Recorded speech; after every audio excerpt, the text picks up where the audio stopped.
नमस्कार मैत्रिणींनो, रंजना किचनमध्ये तुमचं अगदी मनापासून स्वागत आहे। आज आपल्याला बनवायची आहे अगदी पोटभरीची रेसिपी।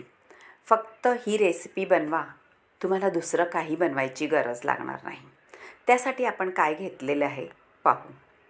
1 वाटी घेतलेले आहे ज्वारीचं पीठ, हे पहा 1 वाटीभर, आणि छोटी वाटी म्हणजे 2 चमचेभर तांदळाचं पीठ, 1 चमचा रवा, लसूण, आलं, हिरवी मिरची आणि ओवा।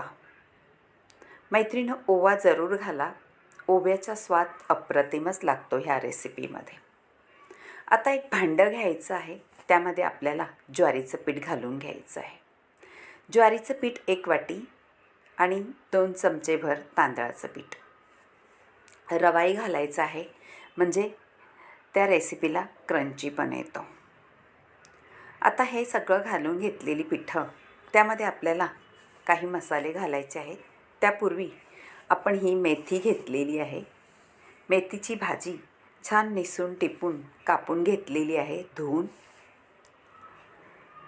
आता ती घालून घ्यायची आहे 2 मूठभर। आणि मेथीची भाजी घातली तरीसुद्धा आपल्याला थोडी कोथिंबीरसुद्धा घालून घ्यायची आहे कापून, कारण कोथिंबीरचाही तेवढाच स्वाद येतो आहे। आता हे आलं, लसूण आणि हिरवी मिरचीचा ठेचा घातलेला आहे, तो सुद्धा छान असा मोठा मोठा घातलेला आहे।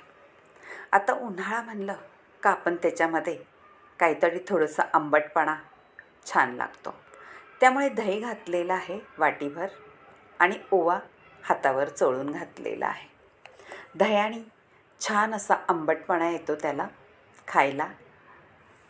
आता आपण त्यामध्ये हळद, धणा जिरा पावडर, थोडंसं लाल तिखट मसाला आपला जो घरगुती असतो तो, म्हणजे त्याच्यात गरम मसालासुद्धा असतो, हे सगळं घातल्यानंतर आपल्याला थोडंसं चवीनुसार मीठही घालायचं आहे आणि हिंगही घालायचं आहे। हिंगानेसुद्धा छान असा स्वाद येतो त्याच्यामध्ये। आता तुमच्या मसाल्याच्या अंदाजाने मीठ घाला चवीनुसार। हे सगळं एकत्र करून आपल्याला पीठ मळून घ्यायचं आहे। मैत्रिणींनो, पीठ हे हातानेच मळायचं कधीही, म्हणजे त्यामध्ये आपल्या हाताची चव तर उतरते, पण पीठही छान मळलं जातं। कुणी चमच्याने हलवतं, कुणी जे पीठ मळायचं भांडं असतं त्याने मळतं। आता थोडंसं आपण तेल घालायचं आहे मोहन म्हणून, म्हणजे ते पीठ छान सैलसर आणि झक्कासच मळून होणार आहे। हे पहा, ह्या पद्धतीत आपल्याला पीठ मळायचं आहे। आता पीठ मळून झालेलं आहे आपल्याला, आणि आपल्याला आता त्याच्यात काय करायचं आहे पहा। थोडा वेळ ठेवून देऊ मुरायसाठी, म्हणजे सगळे मसाले त्याच्यात छान असे घोळले जातील। मैत्रिणींनो, अगदी आगळी वेगळी रेसिपी आहे, तुम्ही कधी पाहिली का नाही हे सुद्धा मला माहिती नाही। आता एक चाळण घेणार आहे, त्या चाळणीला मी तेल लावून घेणार आहे। तेल लावल्यानंतर आपल्याला ह्याचे बनवायचे आहे मुटकुळे म्हणा, किंवा अशा राजस्थान टाईपमध्ये आपण जी थोडीशी बाटी बनवतो ती करून घ्यायची आहे। हे पहा, ह्या पद्धतीत गोळा करायचा, थोडंसं चपटं करायचं आणि त्यामध्ये थोडासा बोटाने दाबायचं आहे। ते का दाबायचं आहे हे सुद्धा तुम्हाला सांगणार आहे। मैत्रिणींनो, असेच आपले सगळे मुटकुळे करून घ्यायचे व्यवस्थित। ही रेसिपी माझ्या आजीने पणजीने शिकवलेली आहे, कारण त्यांना अशा रेसिपी खूपच आवडतात। ही म्हाताऱ्या माणसांसाठी सुद्धा अप्रतिम रेसिपी आहे, दात नसल्याने सुद्धा छान खाऊ शकतो। आता ही वाफवायला ठेवायची आहे 10 मिनटं। 10 मिनटामध्ये हे वाफून तयार होतात, आणि त्यापुढेही आपल्याला व्हिडिओ संपूर्ण पहा, म्हणजे कळेल काय करायचं आहे ते। झाकण ठेवून झालेलं आहे आणि 10 मिनटं वाफ काढून घेतलेली आहे। आता एक सुरीच्या टोचाने आपल्याला पाहायचं आहे का ते शिजलं आहे का. शिजलं असलं तर थंड करून घ्यायचं आहे बाजूला उतरवून आणि एक भांडं ठेवायचं आहे आपल्याला गॅसवरती आणि त्यामध्ये तेल घालून जिरी मोहरीची फोडणी द्यायची आहे. मैत्रिणींनो, जिरी मोहरी घातल्याने आणि सफेद तिळही घालायचे आहे आणि भरपूर अशी परतही आपल्याला मेथीची भाजी घालायची आहे. हाय का नाही छान रेसिपी. आणि कोथिंबीरही घालून घेतलेली आहे. तीळ जरूर घाला, तिळाने सुद्धा चव अप्रतिम येते. कढीपत्ता घातलेला आहे फोडणीला. थोडीशी भाजी शिजली का मग आपल्याला पुढची कृती करायची आहे. आता हलवून घेतल्यानंतर आपली भाजी आता शिजत आलेली आहे थोडी. तर त्यामध्ये आपण ठेचा घालून घेऊ हिरव्या मिरचीचा, जो आपण उरवून ठेवला होता थोडासा. तो सुद्धा ह्या भाजीमध्ये घोळून घ्यायचा आहे, म्हणजे ठेच्याचा स्वाद त्याच्यात उतरेल.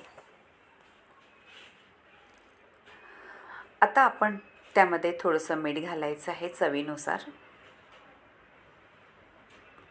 थोडासा कलर येण्यासाठी आपल्याला काश्मीरी लाल तिखट घालायचं आहे, हळद घालायचं आहे आणि थोडीशी धणा पावडर घालायची आहे. आणि हे सगळं मिक्स करून आपल्याला त्याच्यात घालायचे आहेत आपली मुटकुळी, म्हणजे बाटी. त्याच्यात थोडीशी मी साखरही घातलेली आहे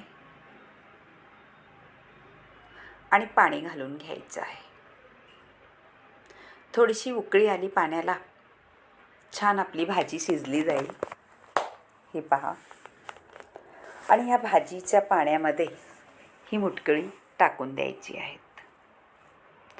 घातल्यानंतर मुटकुळी छान एक वाफ काढून घ्यायची आहे, म्हणजे भाजीही शिजली जाईल आणि आपली मुटकुळ्यांना सुद्धा छान चव येईल भाजीची आणि त्या रश्श्याची.